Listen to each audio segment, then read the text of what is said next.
And my windshield exploded. It sounded like pow, pow, pow. I wasn't even sure if it was gunfire. It was so loud. It was bricks, not bullets, that went through the front of this family's truck, who they say is responsible, why police say they may have been targeted. As federal investigators try to learn more about the gunman in the Tennessee military shootings, the family of one of the victims is talking about their son and their loss. 99 degrees today. North Texas still waiting on the first official triple-digit day of 2015. The news leader, broadcasting for all North Texas. Fox 4 News starts now. A Plano family's trip home from the airport turned into a dangerous attack after they say 3 teenagers hurled bricks at their truck and took off. Good evening. I'm Richard Ray. And I'm Natalie Solis. Dallas police tell the family the attack may be part of a gang initiation. Only on Fox 4's Zahid Arad is in North Dallas with the family's warning to other drivers. Zahid.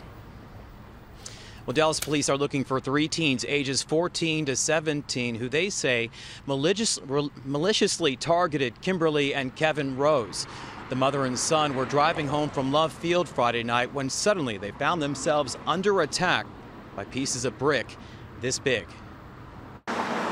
We were just minding our own business. And Friday night, just before 10, Kimberly Rose and her son Kevin drove past Frankford Road on Midway in the far right lane when Kimberly made eye contact with the teen on the sidewalk. I guess he was just kind of aiming at what he was getting ready to throw bricks at. That's when Kimberly says that teen and at least 2 others targeted her family's truck. And my windshield exploded. It sounded like pow, pow, pow. I wasn't even sure if it was gunfire. It was so loud. We were just having a conversation, and then I just heard a loud pop as the glass broke, and I could feel it hit down the side of my neck. We rolled all the way up through here. You can still see skid marks where Kevin, who was behind the wheel, managed to stop the car about 100 feet away. And I thought, we can ask those kids what just happened, what hit us. And then that's when I'm like, wait a minute, and they're not there. Instinct told Kimberly to stay in the car, which may have been spot on. We found out from the cops that that was probably the best idea, is to wait till somebody got there, because they told us that sometimes it's a gang initiation and that they wait on you to get out and then beat you and take your money. The teens took off down a nearby alley but left the family's 1992 pickup truck with nearly $1,000 in damage, including the windshield. One of the bricks hit right there. The side mirror. One of the bricks or rocks hit right here. And back window. Financially pretty hard right now, and then this happened. It's a lot. Kimberly, a single mom, just returned to work part-time after being off on disability. Affording repairs is impossible. And it's just like, why? But I know there's no answer to that, because if it wasn't me, it'd be somebody else. Even though it's financially tough, if there had to be a target that night, the Rose family is glad it was their slow old farm truck that goes 35 miles per hour. If anybody had been going faster like they do, or a smaller car, I think that it probably would have gone completely through the windshield. Aside from small cuts, both Kimberly and Kevin are okay. Now, the family says investigators told them similar incidents have been known to happen in South Dallas, but only recently have they been started to happen here up north. Natalie? All right, Zahid, so dangerous. Glad everyone's okay, though. Appreciate it. Thank you.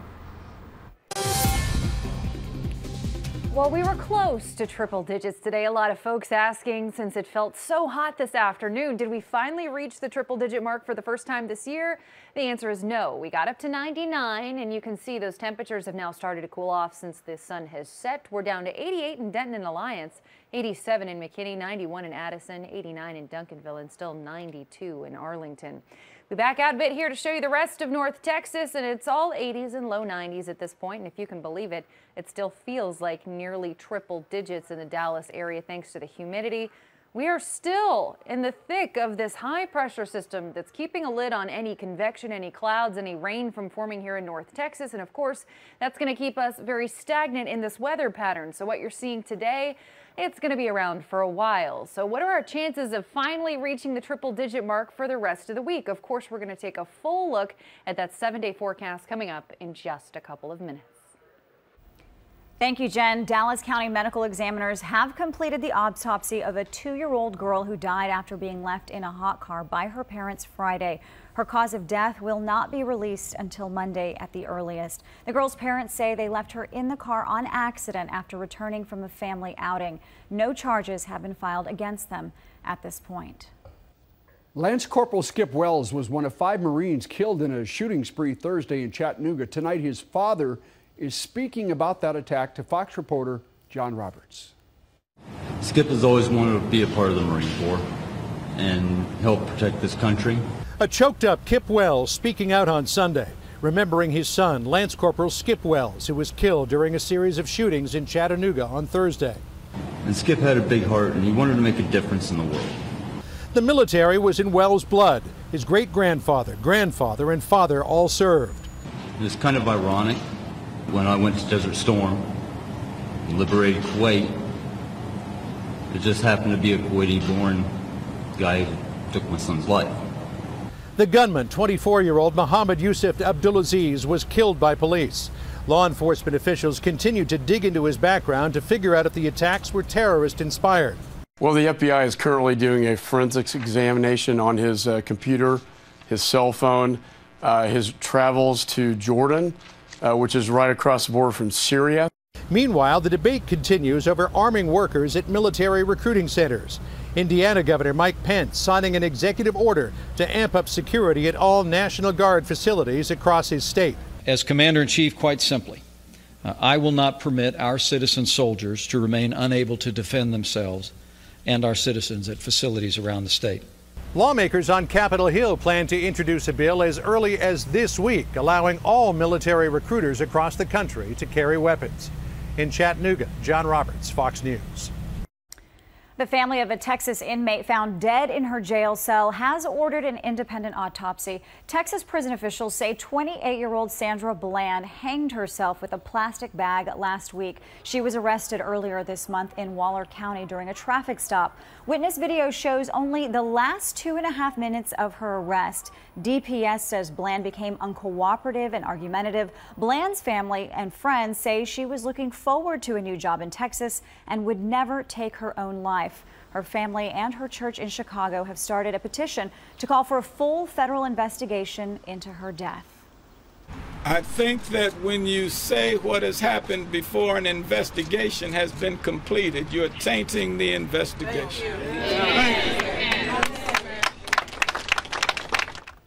State officials are expected to release more information on Bland's arrest and death to the public this week. State Senator Royce West is also scheduled to meet with local and state officials to discuss the investigation. West has already requested the dash cam video of Bland's arrest to be released. DPS agreed to release that footage after it's been seen by Bland's family. A little more than a dozen people gathered Sunday at the Waller County Jail where Bland was being held when she died. They said prayers for her and for the investigation into her death. Bland's family and those at the prayer vigil say they don't believe that she killed herself while in police custody. Police say they've made an arrest in a triple shooting at a Fort Worth home. Eduardo Piscina is in the Fort Worth jail on a murder charge. Witnesses say an uninvited guest opened fire on people leaving a party near East Berry Drive around 1:30 this morning. One man was killed, 2 others hurt. The victims' names and conditions have not been released. The Red Cross is helping nearly a dozen people now after an early morning fire tore through a northeast Dallas apartment complex. That blaze started just before 5 this morning on Slopes Drive, south of Park Lane. One man says he barely got his family out in time. Well, I don't see that much. I see the fire in the top, and, you know, I hear this morning somebody knocking my door really hard, and I said, what's going on? And when I started smelling the smoke, I see a fire in the top of my apartment. No one was hurt. Investigators have not told us yet what started that fire. Dallas police are searching for a 75-year-old man missing since July 5th. Rex Prater was last seen at First Baptist Church in downtown Dallas. They say he has high blood pressure, but no other known medical conditions. Former President George H.W. Bush was released from the hospital. He fell at his summer home in Maine last week and broke a bone in his neck. Doctors say it could take 3 to 4 months for his injury to heal. That could impact his mobility until then. Bush is 91 years old. He was also hospitalized for a week back in December after experiencing shortness of breath. Well, Dallas's Jordan Spieth is just one shot off the lead after today's third round at the British Open. Tomorrow, Spieth tries to become the first golfer since 1953 to win the first 3 major tournaments of the year. Fox 4's Mike Ducey here with more on that. Hi, Mike. Richard, Natalie, good evening. Jordan Spieth talks a lot on the golf course. Sometimes talks to his caddy, sometimes talks to himself. Today, midway through the third round, a mistake had Spieth talking to himself, yelling at himself, but it seemed to fire him up. He was red hot on the back 9 at St. Andrews. Here's the mistake, a bogey on number 9. Spieth clearly would not have it, but he turned his round around, if you will. Spieth with 3 straight birdies, 4 in all on that back 9, results in a 6-under 66. That puts him 1 shot out of the lead. 3 players share the lead at the British Open. Irish amateur Paul Dunn, Louis Oosthuizen, and Jason Day. Spieth, the Grand Slam dreams very much alive as he rests tonight in Scotland ahead of tomorrow's final round. Very pleased. Yesterday was, well, I say yesterday. The combination of Friday and Saturday was a really, really tough round to play with time and conditions. I still left a lot of chances out there. I don't normally putt the way I did. Before I even went through my normal practice, I was out early putting today, trying to find out what it was. Just putted a little bit better today. I'm going to need to shoot a similar round, maybe just depends on the conditions, but really happy to at least get back into it. Jordan Spieth tees off tomorrow at 8:20 in the morning Texas time. That's 2:20 in the afternoon in Scotland. With a win, Spieth would become the first player since Ben Hogan 62 years ago to win the first 3 majors of the season. I'm Mike Ducey, Fox 4 News. All right, thanks, Deuce. Texas-based Bluebell is expected to start testing production this week. That could start as early as tomorrow. Earlier this month, the ice cream maker announced it would start production at its Alabama plant. The company says the trial run would allow it to test new procedures, equipment, and training completed after a listeria outbreak shut down its facilities. Bluebell's return comes with a $125 million financial investment of Fort Worth billionaire Sid Bass. The company says it is not clear when ice cream sales will resume, but says it will start with 10 flavors in the half-gallon size.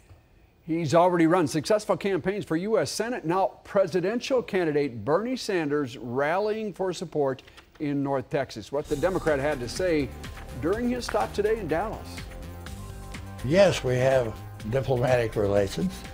We're going to have embassies, but there are some serious problems still to be solved. Tomorrow's embassy opening in Washington, D.C. is a big step, but a former diplomat says U.S. officials have more to consider in the country's new relationship with Cuba. 1 case of West Nile fever in North Texas this year, several positive samples, but it wasn't long ago that the human cases here numbered in the hundreds. The peak of West Nile in North Texas coming up on Fox 4 News at 9.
Hillary Clinton remains the heavy favorite to win the Democratic presidential nomination in 2016, but she has a challenger that is firing up crowds across the country. Today, Vermont Senator Bernie Sanders drew an overflow crowd in a ballroom at the Sheraton Dallas Hotel. Ladies and gentlemen, it is my honor to introduce to you the next president of the United States of America, Senator Bernie Sanders of Vermont. Senator Sanders' appearance in Dallas is part of a southwestern road trip through traditionally Republican strongholds. The reason I am here today is I do know that this state is controlled by Republicans, and I'm here with you to change that. Sanders hammered what he called the growing wealth inequality in America and policies that have led to a shrinking middle class. Are we content to live in a country where we have seen a proliferation of millionaires and billionaires, and yet we have the highest rate of childhood poverty of any major country? You don't create the kinds of jobs we need unless working people have money in their pockets to spend. Thank you, Greg. Hillary Clinton spent much of her weekend campaigning in Iowa here at a House organizing party where she reminded voters that the United States was running a surplus when Bill Clinton left office and Republicans took control. And if we had stayed on the economic path that my husband put us on, we would have paid off the national debt. Now think of what that would have meant. So we weren't shoveling money out the door to pay those who are our creditors, many of whom, you know, are foreign countries. Clinton blamed the economic collapse at the end of the Bush administration on deep tax cuts that were pushed through by Republicans. Then 9/11 happened. 2 wars happened. And we didn't pay for any of that. We borrowed money. We borrowed money, more and more of it. Bernie Sanders has surged a bit in the polls, topping out at 17% in one release last Wednesday, but he still trails Clinton, the heavy favorite, by more than 30%. Sanders has also raised just a tiny fraction of the campaign funds that Clinton has. Listen, I don't have black lives, of course, matter. And I spent 50 years of my life fighting for civil rights and for dignity. But if you don't want me to be here, that's okay. No, sir, we want you to, be here and address that and all the other questions. I don't want to outscream people. Saturday night, Bernie Sanders was heckled by civil rights protesters during an appearance in Phoenix. They shouted down presidential contenders Sanders and former governor of Maryland, Martin O'Malley, demanding they address criminal justice issues and police brutality. Black Lives Matters demonstrators also took the stage. O'Malley was speaking with the moderator, addressing the Netroots Nation Forum, when he was again interrupted and said this. Every life matters, and that is why this issue is so important. Black lives matter, white lives matter, all lives matter. O'Malley later apologized for the remarks during an interview with the digital show This Week in Blackness, saying that he meant no disrespect to the black community. Donald Trump says he does not owe John McCain an apology for disparaging comments about Senator McCain's military service, but other Republican presidential hopefuls say Trump should apologize. Wisconsin Governor Scott Walker has repeatedly stated he's not going to criticize fellow GOP candidate Trump, but that all changed in Iowa Saturday after Trump dismissed McCain's status as a war hero during Vietnam, saying, quote, "He was captured. I like people who weren't captured." Walker decided he could no longer hold his tongue. When it comes to attacking an American hero, I'm going to call that out. I denounce Donald Trump for that. He needs to apologize to Senator McCain and all the other men and women who've worn the uniform. That's just a disgrace. Most every other GOP presidential candidate has voiced their strong disapproval of Trump's comments. Trump, of course, avoided service in Vietnam altogether with student and health deferments. The Cuban embassy is gearing up to reopen in Washington, D.C. tomorrow after decades of severed ties. But according to one expert, more needs to be done. Former diplomat to Cuba, Wayne Smith, says serious problems are still standing between the U.S. and Cuba. Smith says the United States needs to lift its embargo on Cuba in order for ties to completely normalize. The U.S. Embassy in Havana will reopen on the same day Cuba plans on reopening its U.S. Embassy in Washington. Secretary of State John Kerry will be on Capitol Hill this week talking with Congress about the Iran nuclear deal. A 60-day review begins on Monday. Kerry spoke to Chris Wallace on Fox News Sunday about the arms embargo being lifted against Iran in 5 years. We have many other sanctions still applicable, and we can bring other sanctions to push back against any of their behavior. They're not allowed to send arms to the Hezbollah. That's a separate resolution. They're not allowed to send arms to the Shia militia in Iraq. A separate resolution. Pro-Israeli groups have waged a multi-million-dollar ad campaign to convince lawmakers to reject the deal. Defense Secretary Ash Carter is in Israel right now trying to sell the Iran deal to both Israeli and Saudi leaders. Greek banks will open their doors tomorrow for the first time in 3 weeks. However, there will still be a daily limit on cash withdrawals. 60 euros, that's about $66 a day. Greek citizens also won't be able to get cash from abroad with their credit or cash cards. They will, however, be able to use those cards to make purchases. Things like this are divisive, and people that want to divide America use these monuments and flags as something to divide. More frustration over a Texas monument with ties to the Confederacy. The future this group is suggesting for a San Antonio statue. Bizarre death in Austin after a man was bitten by a cobra, now being investigated as a possible suicide. That's next on Fox 4 News at 9.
Austin police are investigating whether an 18-year-old pet shop worker used a cobra's venom to take his own life. Detectives are investigating Grant Thompson's death as a possible suicide after talking to family members and a venomous snake expert. A justice of the peace will make the final determination after an autopsy review. Thompson was found unresponsive in the parking lot of a home improvement store earlier this week. The cobra, similar to the one that we just showed you in that picture, was missing for 2 days before it was found dead along an interstate frontage road. People gathered in San Antonio on Saturday morning demanding the removal of a Confederate monument in a downtown park. About a dozen members of the San Antonio Coalition for Civil and Human Rights. They met at the base of the monument for the Confederate dead. The group wants the statue to be torn down. Others passing through the park believe it is simply a historical marker. Put it in a museum with the true context of what that stood for, and at the bottom of it say never again. I mean, it's a monument. These kinds of monuments and things, they recognize a time. We have a right to own our own history, right and wrong. Coalition for Civil and Human Rights says it wants more community education on the Civil War instead of public monuments. The debate over a North Texas high school's mascot is expected to be a hot topic during this week's Birdville ISD board meeting. A civil rights group filed a complaint to change Richland High School's mascot from the Rebels. Last week, students, faculty, and alumni rallied outside the Birdville ISD administration building in favor of keeping the name, as well as its team names, the Dixie Bells and Johnny Rebs, and its school logo. The school district board meeting is set for Thursday night. Mosquito spraying will continue tonight in Burleson. The city started its first round of spraying last night. Crews will spray near Southwest Wilshire Boulevard between Wicker Hill Road and Forest Lane, as well as in neighborhoods north and south of Hidden Creek Parkway. Just 3 years ago, North Texas was the epicenter of the worst West Nile outbreak in U.S. history, with close to 2,000 cases. Last year, there were 379 cases, and health officials want to see that number even lower. Heather Hayes has tonight's Whatever Happened To. This is about personal responsibility. In the summer of 2012, Dallas Mayor Mike Rawlings had an important request. He asked people to clean up the standing water in their yards and neighborhoods to help fight mosquitoes from the ground, while the city and county took on mosquitoes from the air by hiring Clark International from Chicago. Last night was absolutely perfect, so we were able to get a lot covered in a short period of time. Everything that's been identified in the spray block has gotten coverage at least once. This will be the second round tonight, where we're going to be able to do another snapshot of the mosquito population and try and suppress the outbreak. 2012 was a record year for West Nile cases in North Texas, more than 1,800, including 89 deaths. So Dallas County sprayed and set mosquito traps, closely analyzing what they found. Our preliminary information is showing us we're knocking down the West Nile virus causing mosquitoes, and that's the promising piece that we want to put out. Just this month, North Texas had its first confirmed case of West Nile fever in Kaufman County, but officials there say they are not yet concerned. So it's definitely not an epidemic state right now. It's something to watch, as we all should during this time of year throughout the summer. We just need to be good, citizens ourselves and take care of ourselves. While Kaufman County is not ground spraying, many North Texas communities are, including cities in Dallas, Tarrant, and Collin counties where mosquitoes have tested positive for West Nile. Is there a story or person you've been wondering about? Call us 214-720-3195, post a message on my Facebook page, or send an email through our website. Heather Hayes, Fox 4 News. A South Dallas nonprofit hit by burglars, ready to get reopened. How some North Texans are stepping into help. The mercury didn't hit the century mark, but it sure felt like it, and then some. Coming up, how North Texans are surviving near triple-digit heat.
Ice cream and a whole lot of shade. North Texans trying everything possible to stay cool as temperatures hover in the upper 90s. We are still waiting for that first 100-degree day, but the heat index has already hit the triple digits. 91 degrees on the thermometer as we get a live look outside from our tower cam at DFW Airport. Still pretty warm for 9:30 at night, but as Fox 4's James Rose shows us, if you're outside in the heat for any length of time now, you need to be prepared. Volleyball may not fall into your category of extreme sports, but when you play it outdoors in this kind of heat, that's exactly what it is. Well, this summer hasn't spiked as high as it has in years past yet. Organizers of the 26th annual Spike Fest in Allen prepare well in advance of the event, and so do the contestants. Hydration really starts ahead of time, you know, days before the event, and then obviously through the event, and getting a good balance of making sure you replenish your electrolytes, and then also just water and keeping your body temperature down. Tournament director Kirk Perry says heat exhaustion is a very real threat for more than 1,000 participants. Saturday, one player went down. Thought he did well, and it was the end of the day, sun's starting to go down, and full body cramps. Ambulance, paramedics come out, you know, and you know, so you think you got it, and it's just that quick, your full body cramps up. Mihal Welk is from Poland and has only been in North Texas a couple of years, and he knows the heat is a critical factor. His team is the defending champions and have 4 players to rotate one in and out when necessary. It took me a while. Definitely the first summer I played here, it was 2 games and I was pretty much done. When I'm standing out in the direct sunlight, it's completely, it's hard. For these players, there's never too many tents or coolers or even jugs too big to bring. Some tents have more than just shade. This one has a fine water mist, making it almost feel like an outdoor air conditioner. Honestly, it's pretty tough, but I mean, we just come out hydrated, make sure you hydrate before. We all have towels, ice, everything. So I mean, anything we can to keep cool, and we all stand underneath the tents while we're off, and umbrellas, towels, whatever you can to keep the sun off of you. And aside from being hydrated in this heat, there are other considerations. I didn't really understand how hot it was going to be until I think it hit about 2 o'clock. That's when it really took a toll on my shoulders. A clear sign it's not quite 100+ degrees is the fact that there's no line outside of this snow cone truck. The best way to beat the heat is to be in the water, and these kids are making the most out of Splash Park in Allen. It feels very hot.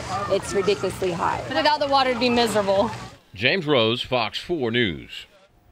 A few North Texans are doing their part to help a South Dallas nonprofit hit by burglars get back to business tomorrow. Last week, we shared the story behind the burglary at Kathy's Sunshine Outreach Center. Several Fox 4 viewers have already helped replace and repair some of the damage. Today, other nonprofit groups help collect food and funds at a local grocery store to help the center out.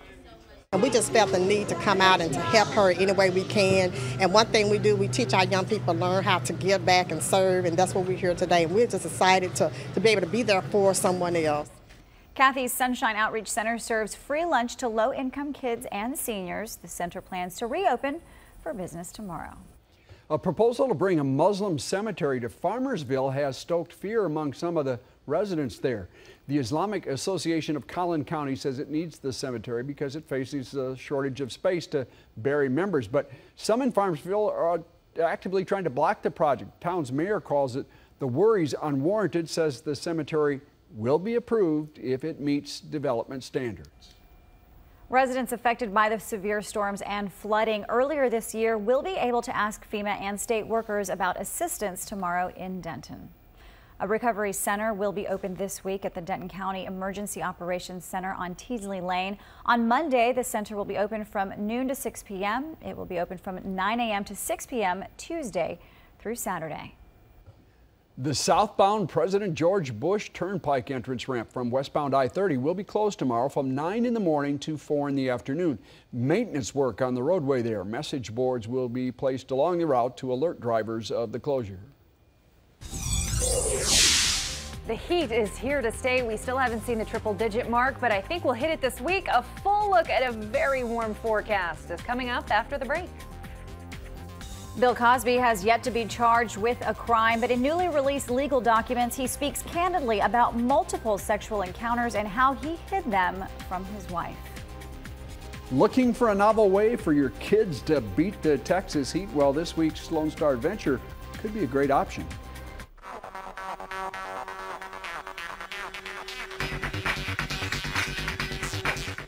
I'm Mike Ducey, inviting you to stay with us for Sports Sunday coming up at 10 o'clock tonight. Dallas's Jordan Spieth right in the thick of things, entering the final round at the British Open. What Spieth must do to win his third straight major and keep the Grand Slam dream alive. That's ahead tonight. Plus, there's no doubt the Cowboys have a good shot, a great shot at getting to a Super Bowl.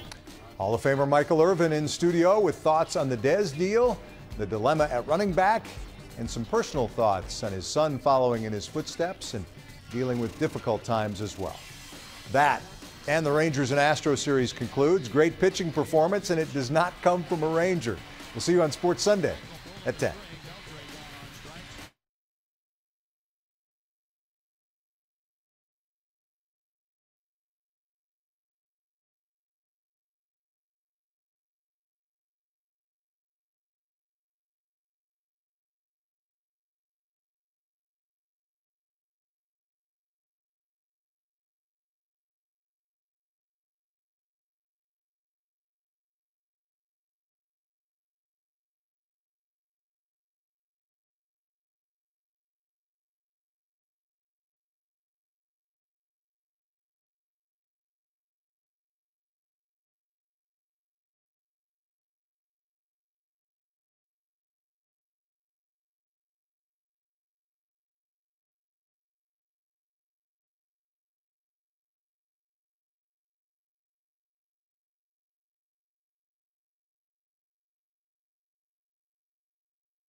Triple-digit heat. It's summer in Texas. Good reason for Lone Star Adventures to go looking for some cool stuff to do. And we found it at a different kind of water park. We're headed to Grapevine, Legoland Discovery Center, and Pirates Beach.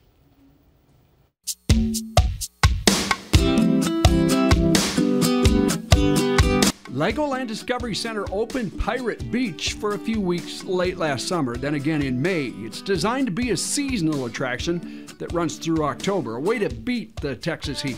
We're really excited because this is the first of its kind at any Legoland Discovery Center in the world. There's 30 interactive water spray features, spraying thousands of gallons of water. There's a 50-gallon bucket up top, dumping on kids every few minutes.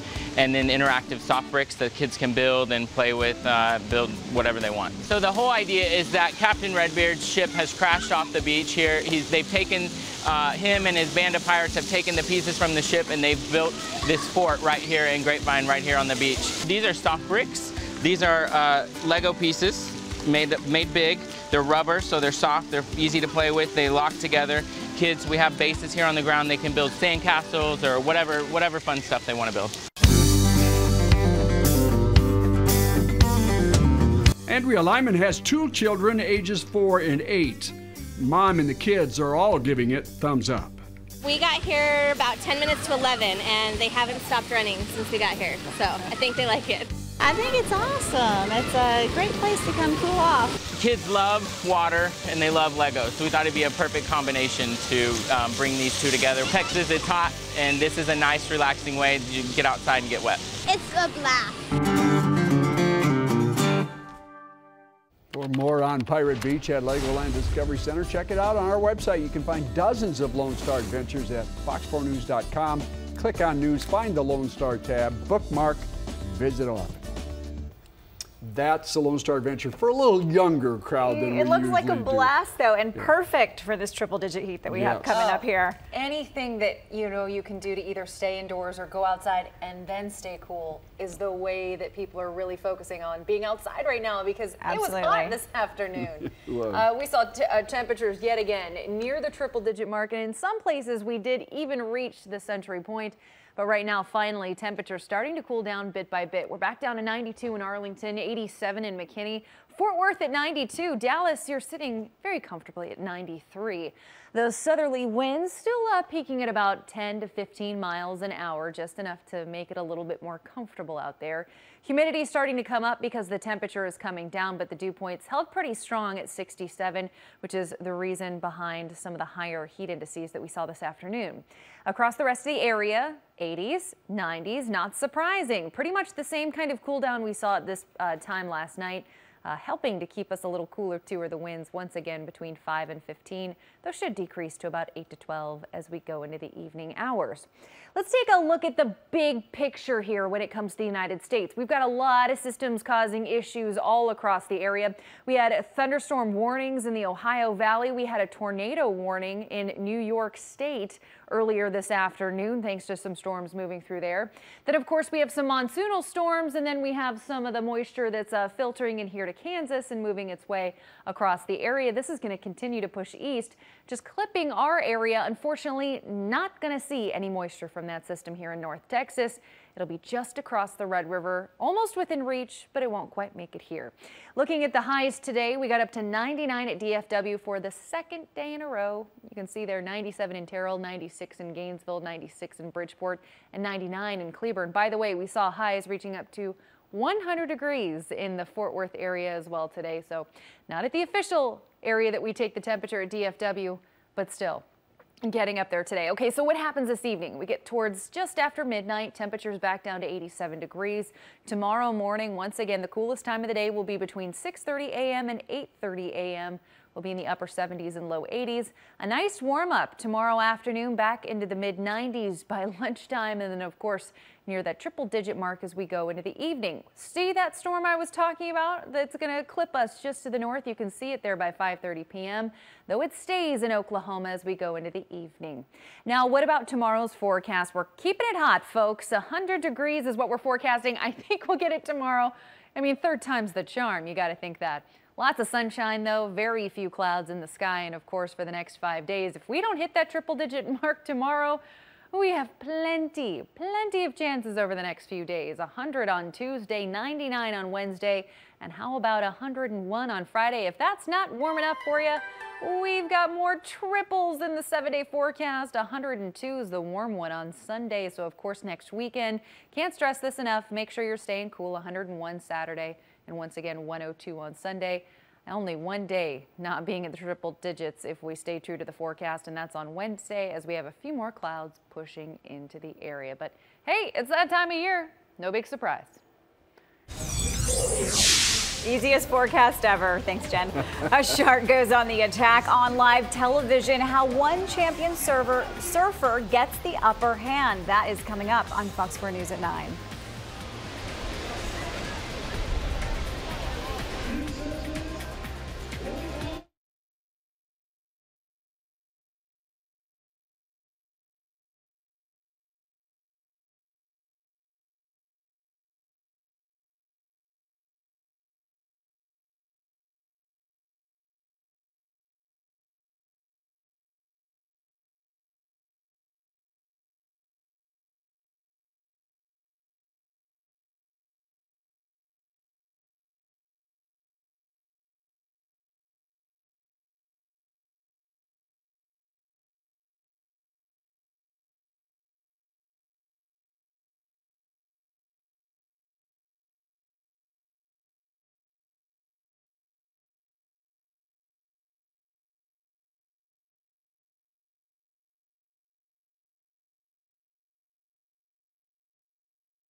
A transcript from Bill Cosby's deposition nearly 10 years ago reveals the actor defended himself in a lawsuit and admitted to paying women after sex to keep the affairs from his wife. Fox's Brian Yennis has more on that report from the New York Times.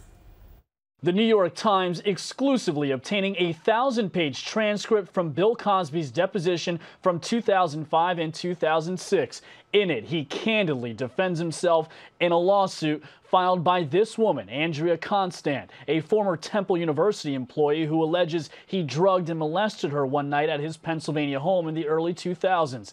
In the deposition, Cosby calls her a liar, saying the only drug he gave her was Benadryl. He talks openly about his mentor-mentee relationship with her and says their, quote, sexual encounter was consensual because of her nonverbal cues. I think that I'm a pretty decent reader of people and their emotions in these romantic sexual things, whatever you want to call them.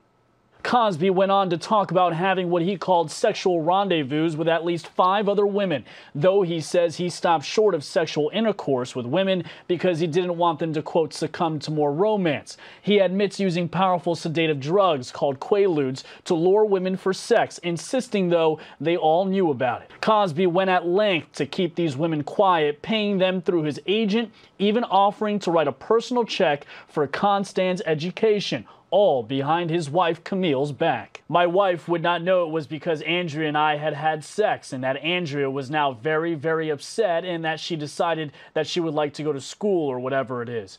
I would say to her that there is a person I would like to help. Cosby continues to deny accusations of rape by dozens of women and has yet to be charged with a crime. In New York, Brian Yennis, Fox News. Ant-Man kept Marvel Comics' box office winning streak alive at the weekend box office. Scott, I need you to be the Ant-Man. The superhero flick earned an estimated $58 million. Minions slipped to second place, followed by Trainwreck, Inside Out, and Jurassic World round out the top 5. An international surfing competition in South Africa was canceled today after a shark attacked one of the finalists on live TV. Here's the video. It is amazing. 3-time surfing world champion Mick Fanning from Australia was competing in the J-Bay Open Surf event. You can see the shark knocking the surfer completely off his board. Fanning thrashes around, somehow is able to fight off the predator. Here's what he told reporters just minutes after that attack. I was just sitting there, I was just about to just start moving, and then I felt something grab, got stuck in my leg rope, and I instantly just jumped away, and then it just kept coming at my board, and I just was kicking and screaming, and wow. Fanning was picked up by a safety boat. Amazingly unharmed, the World Surf League canceled the remainder of that event. Former mayor of Colleyville is the subject of this week's Fox Forward. She and a humorous book she's written about the perils of middle-aged love, dating, and marriage. That's straight ahead on Fox 4 News at 9.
The search for true love can happen at any stage in life, and a North Texas woman has written a handbook for ladies who are dealing with dating and marriage during middle age and beyond. The book, Cinderella Has Cellulite, is starting to cause some buzz in the publishing world. Dan Godwin takes a look in tonight's Fox Forward. It's great to welcome Donna Arp Weitzman, a former mayor of Colleyville and more recently the author of Cinderella Has Cellulite and Other Musings of a Last Wife. Thanks for coming in. Thank you, Dan. You initially self-published this book, 2,000 copies. Now you have a publisher. The book is stocked by Barnes & Noble as well as Walmart.com. It's selling in airports and many independent booksellers. Started out as a personal diary of your experiences becoming the last wife or second wife to your current husband, but then other lady friends, started sharing their stories of dating and love and relationships and marriage when you're not the first wife. Right, right. Well, I hope I'm the last wife. I think we all hope we're the last wife. But it started out as sort of laughing at some of the things that hurt me through the years when I was dating, you know, some pain with tears, and I thought, you know, I'm not going to get too upset about this, I'm just going to laugh about these things. And so that's how it started, and I started writing it through just a satirical view. And then my girlfriends, I would kind of be like, you know, do a reading for them, and they thought it was funny, so it eventually became a book of my stories and my girlfriend's stories. It's been described as a mature Sex and the City, humorous book that sometimes delves, as you say, into some uncomfortable truths. The title, Cinderella Has Cellulite, meaning everybody wants the dream. That's right. Of that true, lasting love, but along the way, the process can leave behind scars and bruises. And a few bumps along the way. Among the issues you delve into, if he's rich, you're a witch, dealing with married money issues. Rings and blings, is yours smaller or bigger than the ex's, and what does it all mean? And when you're not the first wife, you have former spouses, former in-laws, children from previous marriages, friends on every side. The territory can get pretty challenging. The road can get a little bumpy along the way. And so it's sort of an advice book written in a satirical manner, not to tell you what to do, but just to be aware of certain things. But we need to keep hope, and the book gives hope and always talks about throughout each chapter, and the chapters are small, almost, as you said, like a mature Sex and the City. But, you know, when we're having a downside, the upside's so great.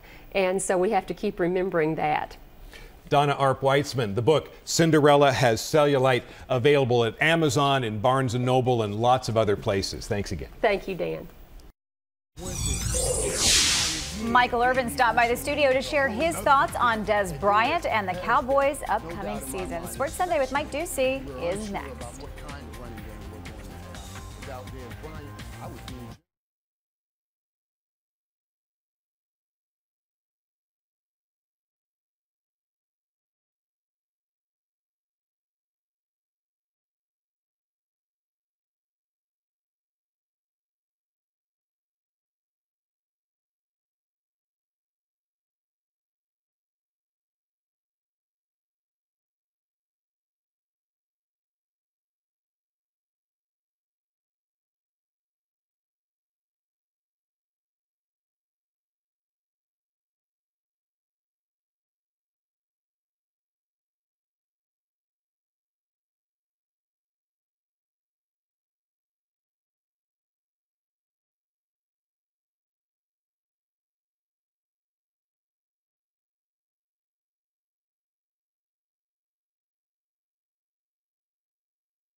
Last look at that 7-day forecast. We're basically just hot all week. Yesterday is tomorrow, tomorrow's the next day, and the next day, and the next day. Yep, that time of year. Not surprising, it's summer.